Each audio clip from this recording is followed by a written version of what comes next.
வானொலியில் நீங்கள் கேட்டு மகிழ்ந்த தென்கட்சி கோ சுவாமிநாதன் அவர்களின் இன்று ஒரு தகவல் கதை தொகுப்பினை கேட்கலாம். நாட்டில் நல்லவங்க ஒருத்தர் 2 பேர் இருக்கிறதுனால தாங்க மழையே பெய்யுது அப்படின்னு சொல்கிறது உண்டு. நல்லார் ஒருவர் உளரேல் அவர் பொருட்டு எல்லாருக்கும் பெய்யும் மழை. சில சமயம் ரொம்ப பேர் திடீர்னு நல்லவங்களா ஆகிடுவாங்க போல இருக்குது. அதனால தான் விடாமல் பேய் மழையாக கொட்டி தீர்த்துடுது. எல்லாரும் நல்லவங்களாகிட்டா உலகமே தாங்காது போல இருக்க. அப்பப்போ ஒருத்தர் 2 பேர் நல்லவங்களாகணும். அப்போ தான் சீராக மழை பெய்யும். மாதத்துக்கு 3 பேர் நல்லவங்களானா மாதம் மும்மாரி பொழியும். இதெல்லாம் வேடிக்கை பேச்சு. இப்போ இதெல்லாம் ஒரு பக்கம் இருக்கட்டும். இப்போ விஷயத்துக்கு வருவோம். ஒரு கும்பலில் நல்லவன் யார் அப்படிங்கிறத எப்படி கண்டுபிடிக்கிறது? இதுக்கு ஒரு வேடிக்கை கதை உண்டு. என்னுடைய நண்பர் ஒருத்தருக்கு அவங்க பாட்டியம்மா சொன்ன கதையும் அது. அது என்ன கதைன்னா, ஒரு ஊரில் ஒரு சமயம் பலமான மழை பெய்ய ஆரம்பிச்சுட்டு தான். இடி மின்னல் ரொம்ப கடுமையாக இருந்திருக்குது. ஆரம்பித்த மழை வர வர கடுமையாக ஆகிட்டு இருக்குதே தவிர நிற்கிற பாடாக தெரியல. ஊர் ஜனங்கள்லாம் பார்த்தாங்க. இதுக்கு மேலேயும் வீட்டு உள்ள இருந்தால் ஆபத்துங்கிறத புரிஞ்சுக்கிட்டாங்க. ஏன்னா வீடெல்லாம் இடிஞ்சு விழுந்துருமோங்கிற பயம்.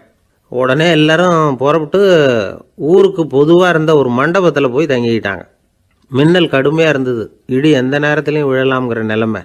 எப்போ விழலாம்னு பார்த்துக்கிட்டு இருக்குது. அந்த மண்டபத்தில் இருந்த ஜனங்கள் மனசுக்குள்ள ஒரு பயம்.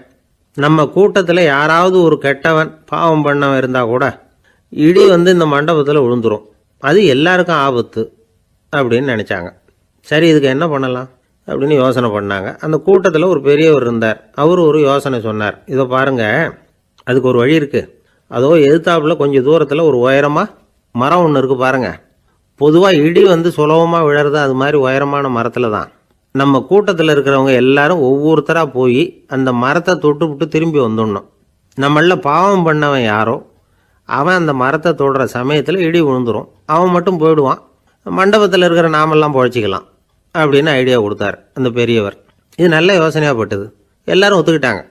ஒவ்வொருத்தராக போய் அந்த மரத்தை தொட்டு விட்டு திரும்பி வந்தாங்க. இடி எதுவும் விழலை. இன்னமும் பாவம் பண்ண ஆசாமி அதை போய் தொடலை போல இருக்கு அப்படின்னு நினச்சிக்கிட்டாங்க. ஒவ்வொருத்தராக போகிறாங்க. எல்லாரும் போய் தொட்டுவிட்டு வந்தாச்சு. இன்னும் ஒரே ஒரு ஆசாமி தான் பாக்கி. கடைசியாக இருந்த அந்த ஆள் பயந்துட்டான். இது வரைக்கும் இடி விழலைன்னா இப்போ என்ன அர்த்தம்? இப்போ நாம தான் பாக்கி, நாம தான் தப்பு பண்ண ஆள் போல இருக்கு அப்படின்னு நினச்சிட்டான். அதனால் துணிச்சலாக போய் தொடுறதுக்கு பயந்தான்.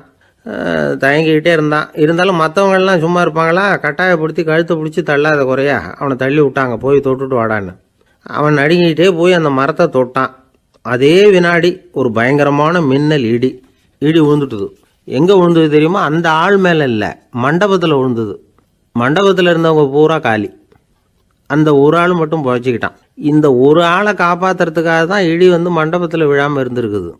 இதுதான் கதை. அதனால் நல்லவங்க எப்படியும் தப்பிச்சுக்குவாங்க அப்படிங்கிறது ஒரு நீதி. ஒருத்தன் அப்படி தான் தெருவில் நடந்து போய்கிட்டு இருந்தான். ரொம்ப நல்லவன். எதிரில் ஒருத்தன் சைக்கிளில் வந்துக்கிட்டு இருந்தான். அதில் மோதி இவன் கீழே விழுந்துட்டான். சைக்கிள்காரன் உடனே இறங்கி இவனை தூக்கி விட்டான். இவன் எழுந்திரிச்சு அவனை முறைச்சி பார்த்தான். அப்படி பார்க்காதீங்க சார், நீங்கள் ரொம்ப புண்ணியம் பண்ணியிருக்கீங்க, அதுதான் இப்போ சைக்கிளில் மோதிக்கிட்டீங்க அப்படின்றான். என்ன அப்படி சொல்கிறேன் நான்? இவன் 10 நிமிஷத்துக்கு முன்னாடி நான் லாரி ஓட்டிகிட்டு வந்தேன், அப்போ நீங்கள் எதிரில் வந்திருந்தீங்கன்னா என்ன ஆயிருக்கும் அப்படின்னானா அவன். ஒரு ஊரில் ஒரு பெரிய ஞானி இருந்தார். அவர் படுக்கையில் இருந்தார். இன்னும் கொஞ்ச நேரம்தான் அவர் இந்த உலகத்தில் இருக்க போகிறார். அவரை சுற்றி ஏகப்பட்ட கூட்டம். ஏற்கனவே அவருடைய உபதேசங்களை கேட்டவங்க பல பேர் அவரை சுற்றி நிற்கிறாங்க. அந்த ஞானி மெதுவாக கண்ணை திறந்து பார்க்குறார். எல்லாரும் அவருடைய கடைசி வார்த்தையை கேட்கறதுக்காக அவளோட காத்துக்கிட்டு இருக்கிறாங்க. அந்த ஞானி மெதுவாக பேச ஆரம்பித்தார். நான் என்னுடைய வாழ்நாள் பூராவும் உங்களுக்கு நிறைய போதனைகள் சொல்லிக்கிட்டு இருக்கிறேன். பேரானந்தம், மகிழ்ச்சி, தியானத்தன்மை, இதை பற்றியெல்லாம் சொல்லியிருக்கிறேன். இப்போ நான் வேற ஒரு கரைக்கு போய்கிட்டு இருக்கிறேன். நான் இனிமேல் இந்த கரையில் இருக்க மாட்டேன்.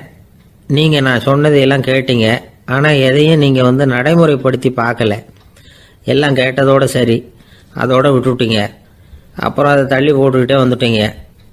மேலும் அதை தள்ளி போடுறதுல எந்த பிரயோஜனமும் கிடையாது. இப்போ நான் போய்கிட்டு இருக்கிறேன். உங்களில் யாராவது என்னோட வர்றதுக்கு தயாரா அப்படின்னு கேட்டார். அவ்வளவுதான். யாரும் வாயை திறக்கலை. ஒரே மௌனம், சத்தமே இல்லை. ஒருத்தர் பார்த்துக்கிட்டே நிற்கிறாங்க. அந்த கூட்டத்தில் ஒரு ஆள் அந்த ஞானி கூடவே 40 வருஷத்துக்கு மேலே இருந்திருக்கிறான். அவனும் வாயை திறக்காமல் இன்னொருத்தன் முகத்தை பார்த்துக்கிட்டே நிற்கிறான். இந்த சமயத்தில் பின்னாடி நின்றுக்கிட்டு இருந்த ஒருத்தன் கையை தூக்கினான். ஞானி அவனை பார்த்தார். சரி, ஒருத்தனுக்காவது நம்மோட வர்றதுக்கு தைரியம் இருக்குது அப்படின்னு நினச்சார். ஆனால் அந்த ஆள் என்ன சொன்னான் தெரியுமா? ஐயா, நீங்கள் கேட்குறப்போ நான் உடனே எழுந்திருக்கல, கையை மட்டும்தான் தூக்கினேன். என்ன காரணம்னா, நான் எப்படி அடுத்த கரைக்கு வந்து சேர்றதுங்கிறது தெரிஞ்சுக்கிறதுக்காக தான். அந்த விவரத்தை மட்டும் இப்போ உங்ககிட்ட இருந்து நான் தெரிஞ்சுக்க ஆசைப்படுறேன். ஏன்னா இப்போ நான் உங்கள் கூட வர்றதுக்கு தயாராக இல்லை. எவ்வளவோ காரியங்களை நான் இன்னும் இங்கே முடிக்க வேண்டியிருக்குது. வீட்டுக்கு ஒரு விருந்தினர் வந்திருக்கிறார். என்னுடைய இளைய மகனுக்கு கல்யாணம் பண்ணி வைக்கணும். அதனால் இன்றைக்கி உங்கள் கூட வர முடியாது. அது மட்டும் இல்லை, இப்போ உங்கள் கூட அடுத்த கரைக்கு வந்தால் திரும்பி வர முடியாதுன்னு வேறு சொல்கிறீங்க. அதனால் இப்போ நான் வரல. இன்னொரு நாள் நிச்சயமாக நான் வர்றேங்க, வந்து உங்களை சந்திக்கிறேன். அதனால் இப்போ நீங்கள் இன்னொரு தடவை எங்களுக்கு விளக்கமாக சொல்லணும். ஏற்கனவே பல தடவை சொல்லியிருக்கிறீங்க. தயவு பண்ணி இப்போ ஒரு தடவை சொன்னீங்கன்னா சௌகரியமாக இருக்கும். அந்த அடுத்த கரையை அடையிறது எப்படி, இப்போ ஒரு தடவை அதை விளக்கமாக சொல்லிட்டீங்கன்னா நல்லா ஞாபகப்படுத்திக்குவேன். அது சரியான சமயம் வர்றப்போ இது எனக்கு உதவியாக இருக்கும் அப்படின்னு நானா. ஆனால் உண்மை என்ன தெரியுமா, அந்த சரியான சமயம் வரவே இல்லை அப்படிங்கிறது தான் உண்மை. இப்படி அந்த கதை முடியும். இந்த கதை அந்த ஒரு ஆளுக்கு மட்டும் இல்லை, கிட்டத்தட்ட எல்லாருக்குமே அது பொருந்தும் அப்படிங்கிறாங்க விவரம் தெரிஞ்சவங்க. எல்லாருமே அந்த சரியான தருணத்துக்காக தான் காத்துக்கிட்டு இருக்கிறாங்களாம். அதுக்காக ஜோசியம் பார்க்குறாங்க, கைரேகை பார்க்குறாங்க, நாளைக்கு என்ன நடக்குங்கிற ஆவலில் எல்லாரும் காத்துக்கிட்டு இருக்கிறாங்க. ஆனால் அந்த ஒரு நாள் ஒருபோதும் வரப்போகிறதில்ல.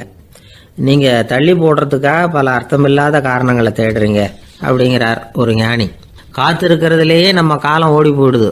ஏன்னா இன்னைக்கு நாம் சிந்திக்கிறது நாளைக்கு நாம் சிந்திக்கிறது இல்லை. ஒவ்வொரு நாளும் ஒவ்வொரு மாதிரி போயிடுது.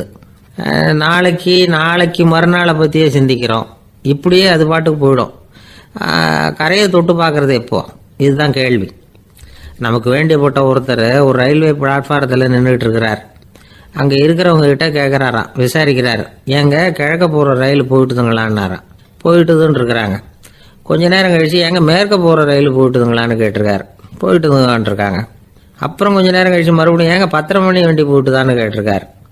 தொடர்ந்து காலையிலேருந்து சாயந்தரம் வரைக்கும் இப்படி ஒரே இடத்துல நின்றுட்டு கேட்டுக்கிட்டே இருக்கிறார். இதை பார்த்துக்கிட்டு இருந்த ஒருத்தர் அவர்கிட்ட ஏங்க நீங்கள் எங்கே போகணும் அப்படின்னு கேட்டாராம். இவர் மெதுவாக சொன்னாராம், இந்த ரயில்வே லைனை தாண்டி அந்த பக்கம் போகணும் அப்படின்னாராம்.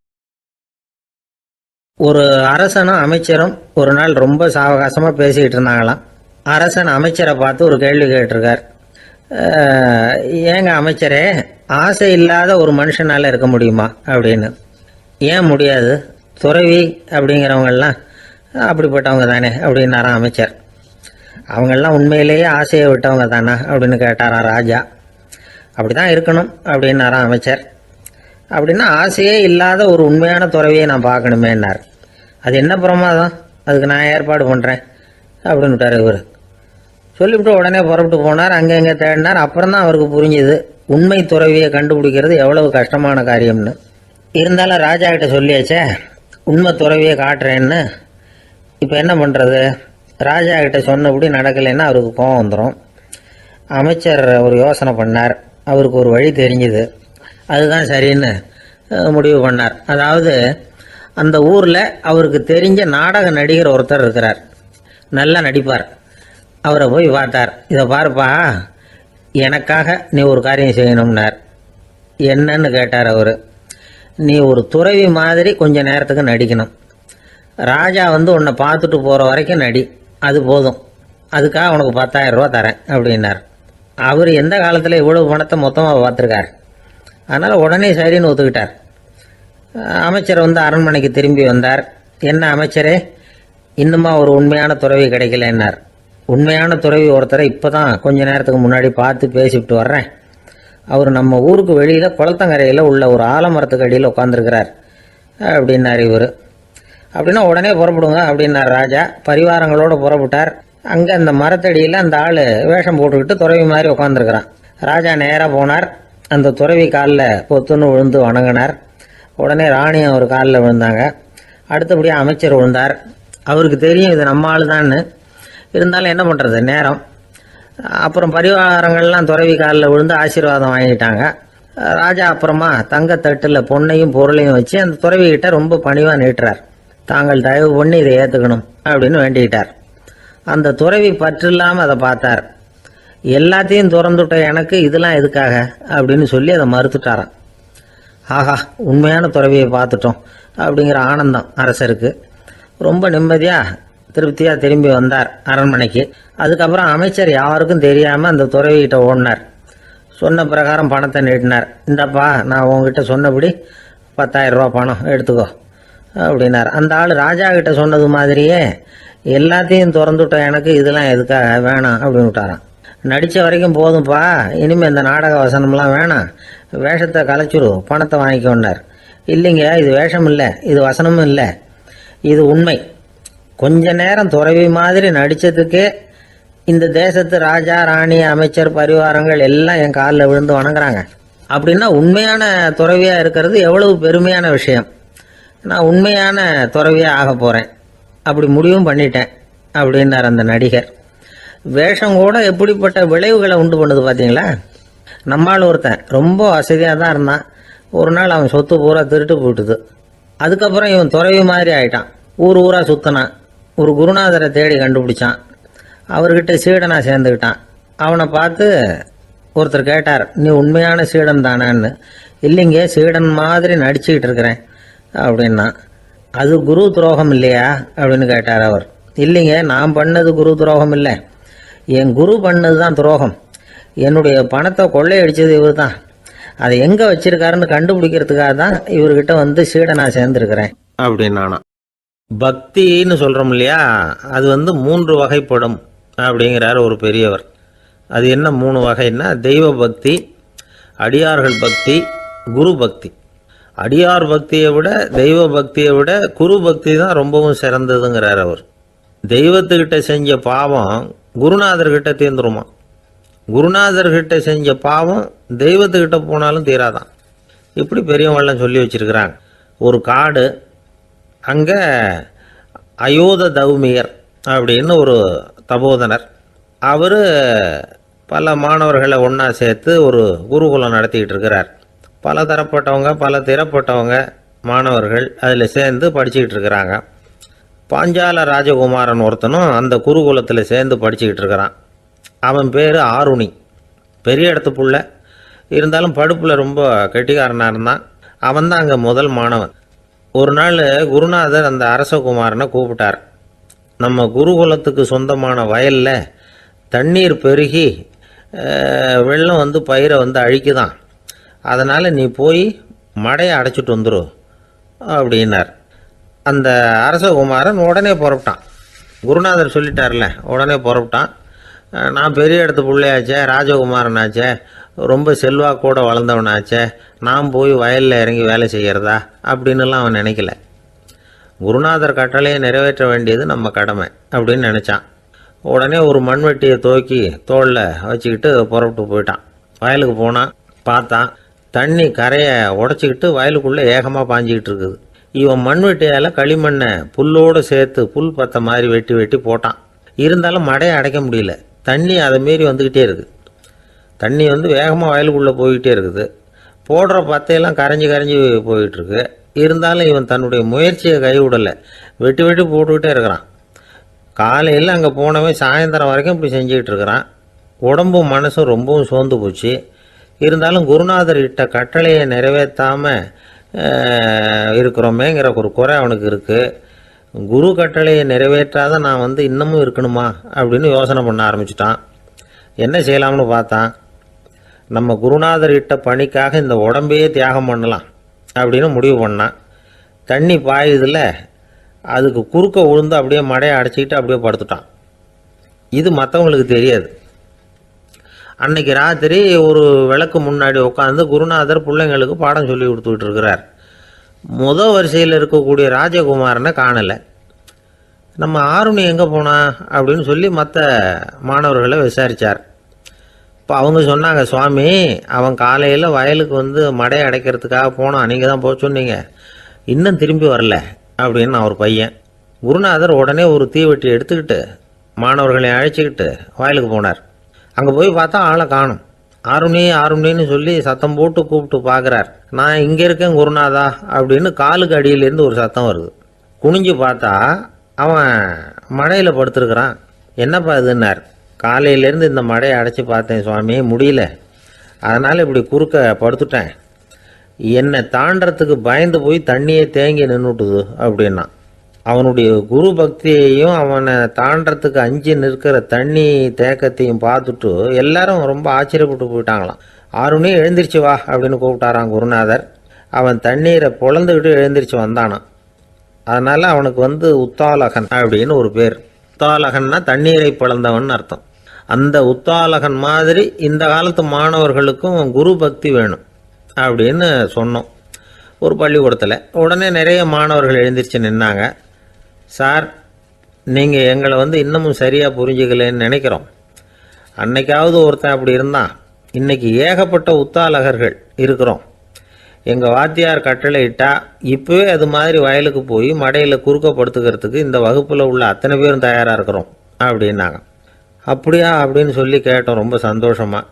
ஒருத்தன் ரொம்ப அடக்கமாக எழுந்திரிச்சான். அப்புறம் சொன்னான், ஆமாம் சார், வகுப்பில் இவர் நடத்துகிற பாடத்தை கேட்டுக்கிட்டு இருக்கிறத விட பேசாமல் போய் மடையில் படுத்துடுறது ஒன்றும் கஷ்டமான காரியமாக இருக்காது. அதனால தான் எல்லாரும் அங்கே போகிறேன்னு சொல்கிறோம் அப்படிங்கிறான். ஒரு ஊரில் ஒரு ஞானி இருக்கிறார். ரொம்ப பெரிய ஞானி, ரொம்ப வயசாயிட்டுது. கடைசி காலத்தில் அவர்கிட்ட சில பேர் வந்தாங்க. உங்கள் குரு யார் அப்படின்னு கேட்டாங்க. அவர் நிமிர்ந்து பார்த்தார். எனக்கு ஆயிரக்கணக்கான குருமார்கள் உண்டு, அவங்க பேரெல்லாம் சொல்லணும்னா இந்த காலம் பத்தாது. ஆனால் முக்கியமான ஒரு 3 பேரை பற்றி மட்டும் உங்களுக்கு சொல்கிறேன் அப்படின்னாராம். அப்புறம் சொன்னார், அந்த 3 பேரில் ஒருத்தன் ஒரு திருடன். ஒரு சமயம் ஒரு பாலைவனம் வழியாக நான் போய்கிட்டு இருந்தேன். அப்போது வழி தவறி போய் ஒரு கிராமத்துக்கு போயிட்டேன். அது இருட்டு நேரம், நடு ராத்திரி, ஊரே உறங்கி போச்சு. அந்த நேரத்தில் ஒரு ஆள் மட்டும் ஒரு வீட்டு சுவத்தில் ஏதோ பண்ணி உள்ளே நுழையிறதுக்கு முயற்சி பண்ணிகிட்டு இருக்கிறான். அவங்கிட்ட போய் நான் இன்னைக்கு இங்கே எங்கே தங்க முடியும் அப்படின்னு கேட்டேன். அதுக்கு அவன், இந்த ராத்திரி வேளையில் அது ரொம்ப சிரமம், ஒரு திருடனோட உங்களால் தங்க முடியும்னா நீங்கள் என்னோட தங்கலாம் அப்படின்னா. நான் அவங்க கூட 1 மாதம் தங்கியிருந்தேன். ஒவ்வொரு நாள் ராத்திரியும் இப்போ நான் என்னுடைய வேலைக்கு போகிறேன், நீங்கள் ஓய்வு எடுத்துக்கோங்க அப்படின்னு சொல்லிவிட்டு போவான். அவன் திரும்பி வந்த உடனே உனக்கு ஏதாவது கிடைச்சிதான்னு நான் கேட்பேன். அதுக்கு அவன், இன்னைக்கு ராத்திரி ஒன்றும் இல்லை, நாளைக்கு மறுபடியும் முயற்சி பண்ணுவேன் அப்படின்பா. எப்பவும் அவன் நம்பிக்கை இழந்ததே கிடையாது, எப்பவும் சந்தோஷமாகவே இருப்பான். நானும் ரொம்ப காலமாக தியானம் பண்ணிக்கிட்டே இருந்தேன், ஒன்றுமே நடக்கலை. ஆனால் நான் என்ன பண்ணேன் தெரியுமா, மனசு வருத்தப்படும், நம்பிக்கை இழந்துருவேன். அப்போல்லாம் அந்த திருடனுடைய விடாமுயற்சி தான் ஞாபகத்துக்கு வரும். அதனால் அந்த திருடன் எனக்கு ஒரு குரு. என்னுடைய 2வது குரு யாருன்னா அது ஒரு நாய். இது எப்படின்னா, ஒரு சமயம் எனக்கு ரொம்ப தாகமாக இருந்தது. ஒரு நதியை நோக்கி போய்கிட்டு இருந்தேன். அப்போ ஒரு நாயும் வந்தது. அதுக்கும் தாகம். ஓடி ஆற்றை பார்த்தது. அதோட நிழல் ஆற்றுல தெரிஞ்சது. அதை பார்த்ததும் பயந்துட்டுது. அது அதாவது அது தன்னுடைய சொந்த உருவத்தையே கண்டு பயந்தது. அதை பார்த்து குறைக்குது, திரும்பி ஓடிச்சு. ஆனால் அதுக்கு தாகம் அதிகமாக இருந்ததுனால அது மறுபடியும் திரும்பி வந்தது. பார்த்தா மறுபடியும் தண்ணியில் நாயோட உருவம் தெரியுது. இப்படி சில தடவை பண்ணிச்சு. இருந்தாலும் கடைசியில் தண்ணியில் குதிச்சுட்டுது துணிஞ்சி. இப்படி குதித்த உடனே அதோட உருவமும் மறைஞ்சுட்டுது. இதை பார்த்தேன்.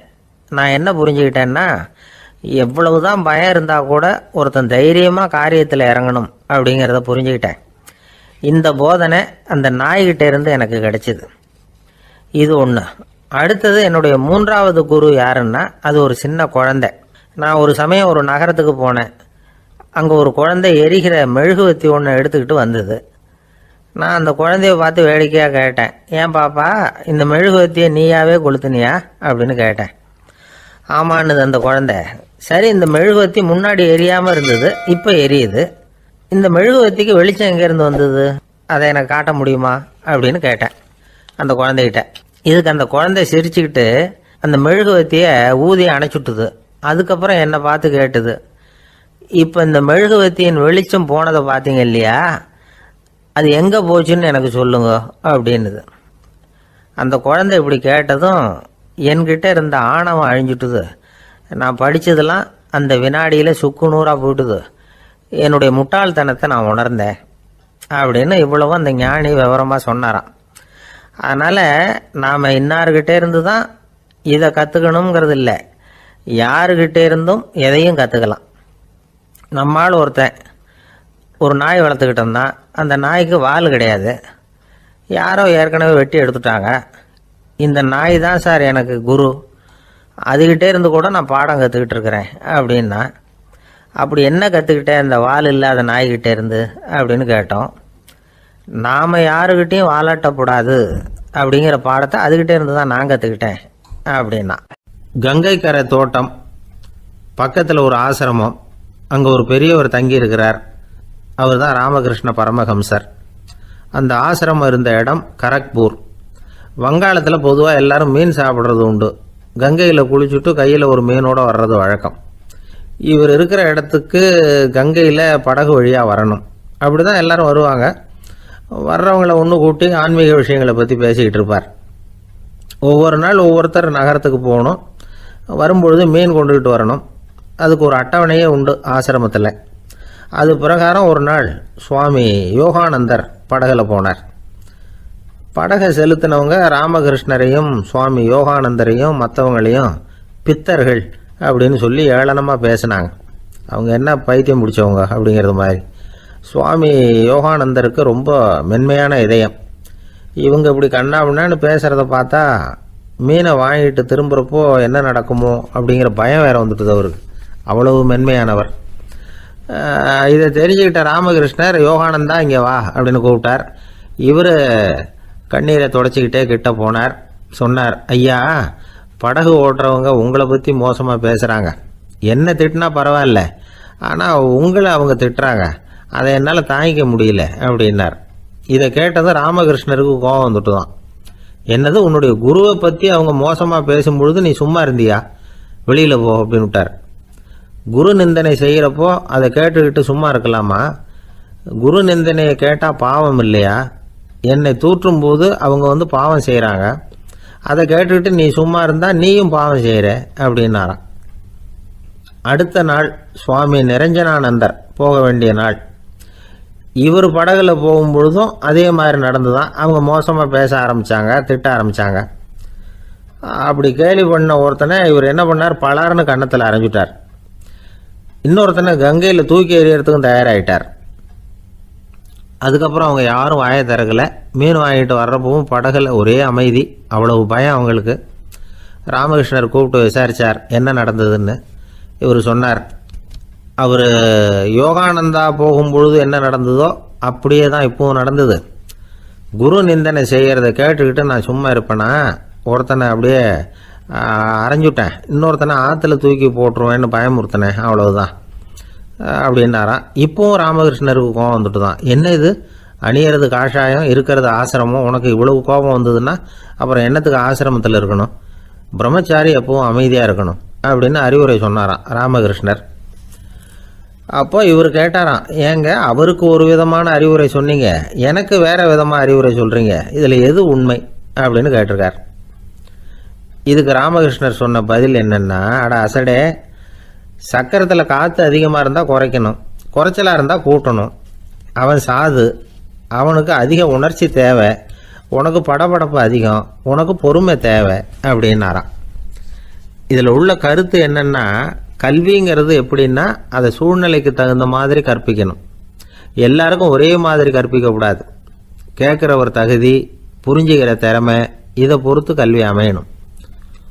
ஆரம்ப காலத்தில் ஒரு குரு,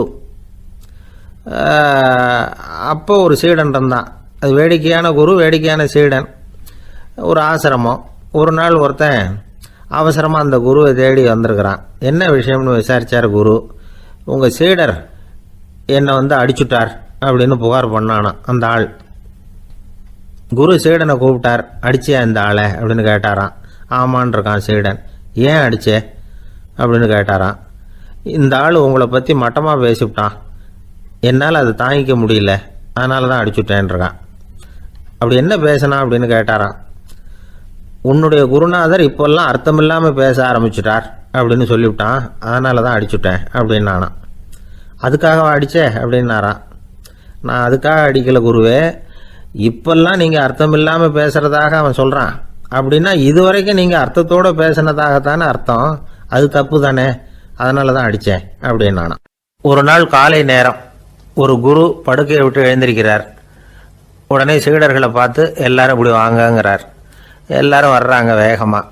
என்னங்க வேணும் உங்களுக்கு அப்படிங்கிற மாதிரி எல்லாரும் குருவை பார்த்தாங்க பயபக்தியோட. குரு அந்த சீடர்களை பார்த்து, இதை பாருங்கள், இப்போ நான் ஒரு சிக்கலான விவகாரத்தில் மாட்டிக்கிட்டு இருக்கிறேன், அதை நீங்கள் தீர்த்து வச்சா நல்லதுன்னார். சீடர்களுக்கு ஒன்றும் புரியல. என்ன இது இவர் இப்படி சொல்கிறாரு, நமக்குள்ள எல்லா விவகாரங்களையும் தீர்த்து வைக்கிறவர் நம்ம குருநாதர், அவருடைய விவகாரத்தை நாம் தீர்த்து வைக்கிறதா, ஆச்சரியமாக இருக்குதே, குருநாதருக்கே சிக்கலா அப்படின்னு யோசனை பண்ண ஆரம்பித்தாங்க. இருந்தாலும் ரொம்ப பணிவாக கேட்டாங்க, சுவாமி உங்களுக்கே சிக்கலா? இந்த உலகத்து சிக்கல்களுக்கும் சிரமங்களுக்கும் அப்பாற்பட்டவர் அல்லவா தாங்கள், அப்படிப்பட்ட உங்களுக்கு சிக்கல்னா அது எப்படி அப்படின்னாங்க. எனக்கு ஏற்பட்டிருக்கிற சிக்கல் அவ்வளவு பெருசு, ரொம்ப பெரிய விவகாரம் அது அப்படின்னார் குரு. கொஞ்சம் விவரமாக சொல்லுங்க அப்படின்னாங்க இவங்க. இப்போ அந்த குரு விவரத்தை சொன்னார். அதாவது நேற்று ராத்திரி நான் ஒரு கனவு கண்டேன். அந்த கனவுல நான் ஒரு பட்டாம்பூச்சியாக மாறிட்டேன். அப்படி மாறி ஒவ்வொரு மலராக பறந்து போய் உட்காந்து தேன் சாப்பிட்டேன் அப்படின்னார். சீடர்கள் இதை கேட்டதும் ரொம்ப திகைச்சு போயிட்டாங்க. என்ன இது ஒரு பெரிய பிரச்சனையா? ஒரு சாதாரண கனவு கண்டதுக்காகவா இந்த காலை வேளையில் நம்மளையெல்லாம் குருநாதர் இவ்வளவு அவசரமாக கூப்பிட்டுருக்கார் அப்படின்னு நினச்சாங்க. இருந்தாலும் கேட்டாங்க, இதில் என்ன சிக்கல் சுவாமி? கனவுங்கிறது எல்லாருக்கும் வரத்தானே செய்யும் அப்படின்னார் ஒரு சீடர். சீடர்களே, பிரச்சனை அது இல்லை. நான் இன்னைக்கு காலையில் கண்ணு முழிச்சு பார்த்தப்போ நான் நானாக மறுபடியும் மாறிட்டேங்கிறத தெரிஞ்சுக்கிட்டேன். இதில் சிக்கல் என்னன்னா, இப்போ அந்த பட்டாம்பூச்சி தான் நானாக ஆயிட்டதாக கனவு கண்டுகிட்டு இருக்கா அப்படிங்கிறது தான். ஒரு மனுஷன் பட்டாம்பூச்சி ஆகிறதாக கனவு காண முடியுங்கிறப்போ அந்த பட்டாம்பூச்சியும் மனுஷனாக ஆகிறதாக கனவு காண முடியும் இல்லையா? இப்போ எனக்கு யதார்த்த நிலை தெரியணும், எது நிஜம்னு தெரியணும். நேற்று ராத்திரி நான் கண்டது கனவா, அல்லது இது பட்டாம்பூச்சி கண்டுகிட்டு இருக்கிற கனவா? இதுதான் குரு கேட்ட கேள்வி. இதை கேட்டதும் சீடர்கள் ரொம்ப குழம்பி போயிட்டாங்க. சுவாமி, இது வரைக்கும் நாங்கள் தூங்குறப்ப பார்க்கறது கனவுன்னும் மூழ்கிட்டு இருக்கிறப்ப பார்க்கறது நனவுன்னு நம்பிக்கிட்டு இருக்கிறோம். இப்போ எங்களை ரொம்ப குழப்பிட்டீங்க, இதுக்கு பதில் சொல்ல எங்களுக்கு சக்தி இல்லை அப்படின்னு சொல்லிவிட்டாங்களாம். அதுக்கப்புறம் அந்த குரு சொன்னாராம், நினைவு தான் முக்கியமான அம்சம். முடிவு கட்டம்னா பகலின் நினைவுகளை விட இரவின் கனவுகளே ரொம்ப உண்மை. ஒருத்தன் தூங்க போனால் தூங்கிக்கிட்டே இருந்தால் அவன் காணும் கனவு பொய்ங்கிறத அவன் உணர மாட்டான். ஒவ்வொரு கனவும் காணும் பொழுது அது ரொம்ப உண்மையாக தான் தெரியுது. ஒரு கனவு கூட உண்மை இல்லைன்னு கனவுல தோன்றுவதே இல்லை அப்படின்னார் குரு. அகில வாழ்வு அத்தனையும் சொற்பனம் கண்டாய் அப்படிங்கிறார் தாயுமானவர். ஆகையினால நம்ம கனவுலேருந்து நாம் என்னைக்கு முழிச்சிக்க போகிறோம் அப்படிங்கிறது தான் ஒரு முக்கியமான கேள்வி. ஒருத்தர் வந்தார், காலில் கட்டோடு வந்தார். என்னங்க காலில் கட்டுன்னு? சார், நேற்று ராத்திரி தூக்கத்தில் எங்கள் வீட்டு கூரையில் ஏணியை சாத்தி வச்சு இறங்கினப்போ வழுக்கி விழுந்து காலை உடச்சிக்கிட்டேன்னார். உங்கள் வீட்டில் தான் ஏணியே கிடையாது சார் அப்படின்னு. உண்மைதான் சார், நான் கீழே விழுந்து முழிச்சுக்கிட்டதுக்கு அப்புறம் தானே ஏணி இல்லைங்கிறது எனக்கு ஞாபகம் வந்தது அப்படின்னார். ஒரு ஊரில் ஒரு இளைஞன் இருந்தான். ஒரு நாள் அவன் ஒரு குருவை தேடிட்டு புறப்பட்டான். ஊரை விட்டு வெளியில் போனான். போகிற வழியில் ஒரு காடு. அந்த காட்டில் ஒரு மரத்தடியில் ஒரு பெரியவர் உட்காந்துருக்கிறார். அமைதியாக மௌனமாக அவர் அமர்ந்திருக்கிறார். இந்த பெரியவரை விசாரிக்கலாம், குருவை தேடி கண்டுபிடிக்கிறதுக்கு இவர் ஏதாவது ஒரு வழி சொல்லி கொடுப்பார் அப்படின்னு நினச்சிக்கிட்டு அவரை நெருங்கினான். ஐயா, எனக்கு ஒரு குரு தேவை, எங்கே கிடைப்பார்? அவரை எப்படி அடையாளம் கண்டுபிடிக்கிறது? அதை பற்றி ஏதாவது விவரம் சொன்னீங்கன்னா நான் கண்டுபிடிச்சிக்குவேன் அப்படின்ட்டுருக்கான். பெரியவர் நிமிர்ந்து பார்த்தார். தம்பி, அது ரொம்ப சுலபம். அவர் வயசானவராக இருப்பார், என்னை விட சுமார் 30 வயசு அதிகமாக இருக்கும். அவர் ஒரு மரத்தடியில் தான் உட்காந்துருப்பார் அப்படின்ட்டுருக்கான். சரிங்க பெரியவரே, அது என்ன மாதிரியான மரம், எப்படி இருக்கும் அப்படின்னு கேட்டிருக்கான். பெரியவர் அந்த விவரங்களையும் சொல்லியிருக்கிறாரு. அது மட்டும் இல்லை, சந்திக்கிற நாள், நேரம், வினாடி முதற்கொண்டு எல்லா விவரங்களையும் துல்லியமாக சொன்னாராம். இவ்வளவு விவரங்களை இவரால் எப்படி சொல்ல முடியுது அப்படின்னு இவனுக்கு ஆச்சரியம். இருந்தாலும் அந்த பெரியவர் கடைசியாக ஒரு விவரம் சொன்னார். அது என்ன தெரியுமா? எப்படியும் நீ அவரை சந்திக்கிறதுக்கு ஒரு 30 வருஷம் ஆகும் அப்படின்னு சொல்லிவிட்டாராம். ரொம்ப நன்றிங்க பெரியவரே அப்படின்னு சொல்லிவிட்டு அந்த இளைஞன் புறப்பட்டுருக்கான். இப்போ அவனுக்கு குரு பற்றின விவரம் எல்லாம் கிடைச்சிட்டுது, சந்திக்கிற நேரமும் தெரிஞ்சுட்டுது. ஆனால் 30 வருஷம் அவரை தேடி அலைய வேண்டியிருக்குமே. அவன் தேட ஆரம்பித்தான். காடு மலை எல்லாம் சுற்றி அலைஞ்சான். பல வருஷங்கள் தேடினான், அழுத்து போயிட்டான். கடைசியில் அவனுக்கும் வயசாகிட்டுது. கடைசியில் தன்னுடைய சொந்த ஊருக்கே திரும்பி போய்கிட்டு இருந்தான். அங்கே ஒரு மரத்தடியில் அவன் தேடிக்கிட்டு இருந்த குருநாதர் கிடைச்சார். யார் அவருன்னா, 30 வருஷத்துக்கு முன்னாடி வழி சொல்லி கொடுத்தாருல அதே பெரியவர். அவருக்கு இப்போ 30 வயசு அதிகமாக இருந்தது. அதே மரம், அன்னைக்கு பெரியவர் சொன்ன அடையாளம் இப்போ பொருத்தமாக இருந்தது. இப்போ அந்த பெரியவர் சொன்னார், சரியாக வந்து சேர்ந்துட்டேன், வா, உனக்காக தான் நான் இவ்வளவு காலமும் காத்துக்கிட்டு இருந்தேன் அப்படின்னாராம். என்ன சொல்கிறீங்கன்றிருக்கான். 30 வருஷத்துக்கு முன்னாடி என்கிட்ட வந்தியே, அப்போவே என் காலம் வந்து முடிஞ்சு போயிருந்தது, அப்போவே என்ன உனக்கு அடையாளம் தெரியல, அதனால் இவ்வளவு காலம் உனக்காக காத்துட்டு இருக்கும்படி ஆயிட்டுது அப்படின்னாராம். ஐயா, அப்போவே நீங்கள் சொல்லியிருக்கலாமே, இதுதான் 30 வருஷம் கழித்து நீ சந்திக்க போகிற இடம், நான் தான் உன்னுடைய குரு அப்படின்னு சொல்லியிருக்கலாமே அப்படின்ட்டுருக்கான். அந்த பெரியவர் சிரிச்சுக்கிட்டே அதுக்கு பதில் சொன்னாராம், நான் எவ்வளவோ விவரமாக தான் சொன்னேன், நீ சரியாக புரிஞ்சிக்கல. காரணம், அப்போ நீ போதுமான அளவுக்கு பக்குவம் பெற்றிருக்கவில்லை, அதனால் புரியும் சக்தி இல்லாமல் போயிட்டுதப்போ 30 ஆண்டு காலம் நீ அலைஞ்சு தெரிஞ்சிருக்கிற, அது காரணமாக இப்போ உனக்கு அந்த பக்குவம் வந்துட்டுது, அதனால தான் அடையாளம் காண முடிஞ்சது, நானே உன்னுடைய குரு அப்படின்னாராம். இதுலேருந்து என்ன தெரியுதுன்னா, ஆன்மீகத்தில் மாணவனாக சேர்றதுக்கு கூட ஒரு பக்குவத்தன்மை தேவைப்படுது. ஒரு பெரிய ஞானி, அவர்கிட்ட சீடனாக இருக்க ஒருத்தன் வந்தான், எதிரில் நின்னான். ஞானி அவனை வெகு நேரம் உற்று பார்த்தார். அப்புறம் சொன்னார், சீடனாக இருக்கிறது ரொம்ப சிரமம்னார். நான் தயாராக இருக்கிறேன்னா. அது இன்னமும் சிரமமாச்சே, இங்கே வந்து குருவாக இருக்கிறது மட்டுமே சுலபம் அப்படின்னாராம். அப்படின்னா நான் குருவாகவே ஆயிடுறேன் அப்படின்னானா. இது போலவே இந்த காலத்தில் கதை ஒன்று உண்டு. ஒரு பள்ளிக்கூடத்தில் வகுப்பு ஆசிரியர் மாணவனை திட்டிக்கிட்டு இருந்தார். டேய், நீ 100க்கு 10 மார்க்கு தான் வாங்கிக்கிட்டு இருக்க, இவ்வளவு மோசமாக நீ படித்தா கடைசியில் மாடு மேய்க்கிறது கூட லாய்க்கு இல்லாதவனா ஆயிடுவேன், அதுக்கப்புறம் என்ன செய்ய போகிறேன் அப்படின்னாராம். பையன் தலையை சொரிஞ்சிக்கிட்டே சொன்னானா, சார் அப்படின்னா ஒன்று செய்கிறேன் அப்படின்னானா. இவர் கேட்டிருக்கார், என்ன செய்ய போகிறேன்னு. வேற என்ன சார், உங்களை மாதிரி ஒரு ஆசிரியர் ஆகிடுறேன் அப்படின்னு. ஒரு பெரிய அரசன் இந்த உலகம் பூராவையும் ஆண்டுகிட்டு இருந்தான்.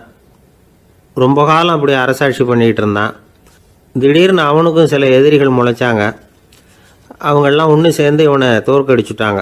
தோற்று போனதும் இவனுக்கு பயம் வந்துட்டுது, எங்கே எதிரிகள் நம்ம கொண்டுடுவாங்களோ அப்படின்னு. வெளியில் வந்தால் தனக்கு ஆபத்துன்னு பயந்துக்கிட்டு யாருக்கும் தெரியாமல் ஒரு குகைக்குள்ளே போய் பதுங்கி கிடக்கிறான். நிலைமையை பாருங்கள். முதல் நாள் வந்து அரண்மனையில் அதிகாரம் பண்ணிக்கிட்டு இருந்தவன் மறுநாள் வந்து குகையில் பயந்து போய் பதுங்கி கிடக்கிறான். ராத்திரி நேரம் வந்தது, பசி வயத்தை கிள்ளுது, பிச்சை எடுத்து சாப்பிட வேண்டிய நிலைமை. பிச்சை எடுக்கிறதுக்கு பாத்திரம் வேணுமே, என்ன பண்ணுறது அப்படின்னு அங்கேயும் இங்கேயும் பார்க்குறான்.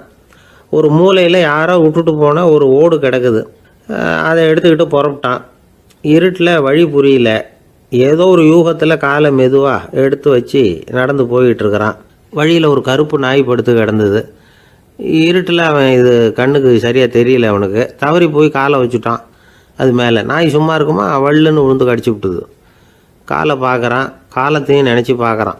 அரண்மனையில் வந்து வீரக்கழல் அணிந்த காலை உடைய மன்னா அப்படின்னு புகழ்வாங்களே புலவர்கள்லாம், ஆனால் அது இன்றைக்கி நாய் கடித்த காலம் ஆயிட்டுதே அப்படின்னு நினைக்கிறான்.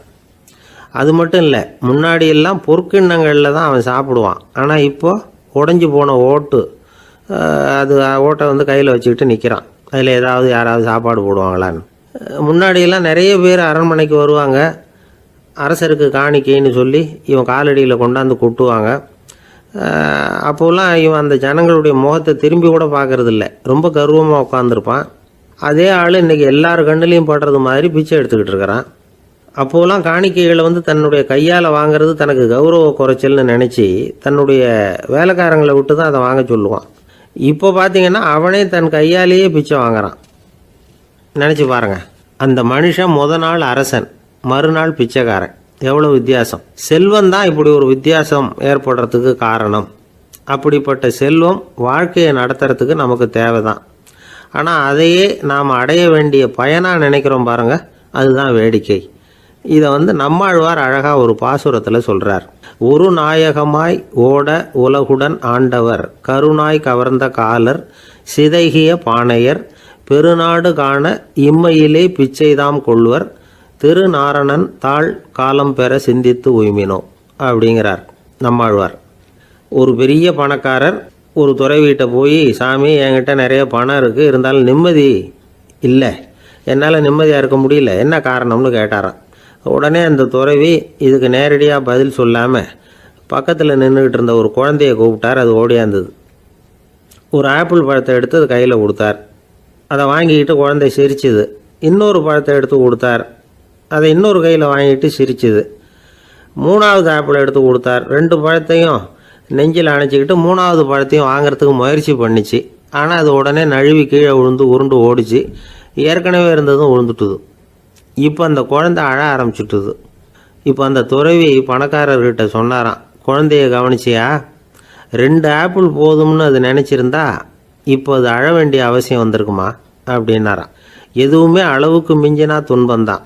இந்த காலத்தில் இதெல்லாம் யார் காதில் வாங்குறாங்க? ஒருத்தனை நல்ல வழிக்கு கொண்டு வரணும்னு நினச்சி அவனை கூப்பிட்டு உட்கார வச்சு இந்த கதையை சொல்லிகிட்டு இருந்தாங்க. சொல்லிவிட்டு அந்த குழந்தை செஞ்சது தப்பு தானே அப்படின்னு கேட்டிருக்கிறாங்க. ஆமாம், தப்பு தான். நானாக இருந்தால் அப்படி செஞ்சுருக்க மாட்டேன் நானா இவன். 2 பழமே போதும்னு சொல்லியிருப்பியா அப்படின்னு கேட்டிருக்காங்க. அப்படி இல்லைங்க, அவர் கொடுக்க கொடுக்க ஒவ்வொரு பழமாக வாங்கி பின்னாடி வச்சுட்டு மறுபடியும் கையை நீட்டுவேன் அப்படிங்கிறானா. இவெல்லாம் எந்த காலத்தில் திருந்துறது? ஒரு நாள் ஒரு 10-15 பள்ளிக்கூடத்து பிள்ளைங்க தேடிட்டு வந்தாங்க. உங்களை பார்த்துட்டு தான் போகணும், அதுக்காக தான் வந்திருக்கோம்னாங்க. என்ன விஷயம்னு கேட்டோம். நாங்கள்லாம் கூடி ஒரு முடிவு பண்ணியிருக்கிறோம், அதை உங்ககிட்ட சொல்லணும் அப்படின்னாங்க. அதுவும் ஒரு வாண்டு பையன் அதை சொன்னான். என்ன முடிவு அது அப்படின்னு கேட்டோம் ரொம்ப ஆர்வமாக. அதை இப்போ சொல்ல மாட்டோம், எங்களுக்கு பிடிக்கிற மாதிரி ஏதாவது ஒரு தகவல் சொன்னால் அதுக்கப்புறம் நாங்கள் அதை சொல்கிறோம் அப்படின்னா அந்த வாண்டு பையன்.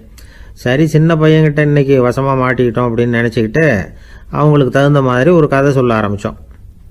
அது என்ன கதைன்னா, ஒரு பெரிய காடு, அதில் பலவிதமான மிருகங்கள். அந்த காட்டுக்கு ஒரு சிங்கம் தான் ராஜா. எப்பவும் காட்டுக்கு அது தானே ராஜா. ஒரு பெரிய யானைக்கு இது பொறுக்கலை.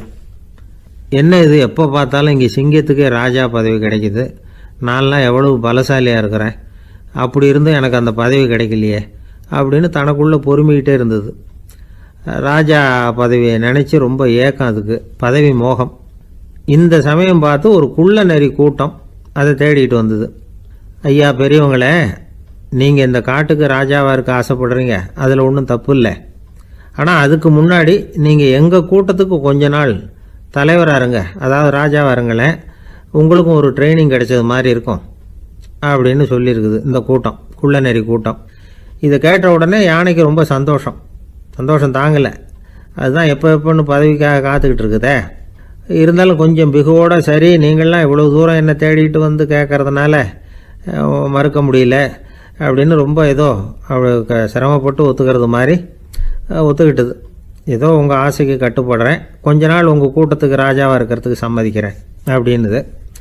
உடனே அந்த யானை ராஜ நடை போட ஆரம்பிச்சிட்டுது. யானை சாதாரணமாக நடந்தாவே எப்படி இருக்குங்கிறது நமக்கு தெரியும். அதுவே ராஜ நடை நடந்தால் எப்படி இருக்கும் கற்பனை பண்ணி பாருங்கள். யானை முன்னாடி கம்பீரமாக போய்கிட்டு இருக்குது, தலைவர் இல்லையா, அதனால் குள்ள நரிகள்லாம் ரொம்ப அடக்கமாக அது பின்னாடி அணிவகுத்து போயிட்டு இருக்குது. ராஜா வாழ்க, மன்னர் வாழ்க அப்படின்னு கோஷம் வேற. யானைக்கு தலைகால் புரியல, அவ்வளவு சந்தோஷம். அந்த யானைக்கு செருக்கு ஆணவம் எல்லாம் ஏற்பட்டு போச்சு. அதுக்கப்புறம் அது தரையை பார்க்குமா, நிமிர்ந்து நடக்க ஆரம்பிச்சுட்டுது. தரையை பார்க்குறதே இல்லை. அப்படி போயிட்டுருக்கிறப்போ ஒரு சதுப்பு நிலத்தில் திடீர்னு காலை வச்சுட்டுது. அவ்வளோதான், கால் உள்ளே போட்டுது. இன்னொரு காலை எடுத்து வச்சுது, அதுவும் உள்ளே போட்டுது. அந்த 2 காலையும் எடுக்கிறதுக்காக அடுத்த 2 காலையும் அழுத்திச்சு, அதுவும் உள்ளே போக ஆரம்பிச்சுட்டுது. இப்போ 4 காலம் வசமாக சேத்துல அழுந்தி போச்சு, எடுக்க முடியல.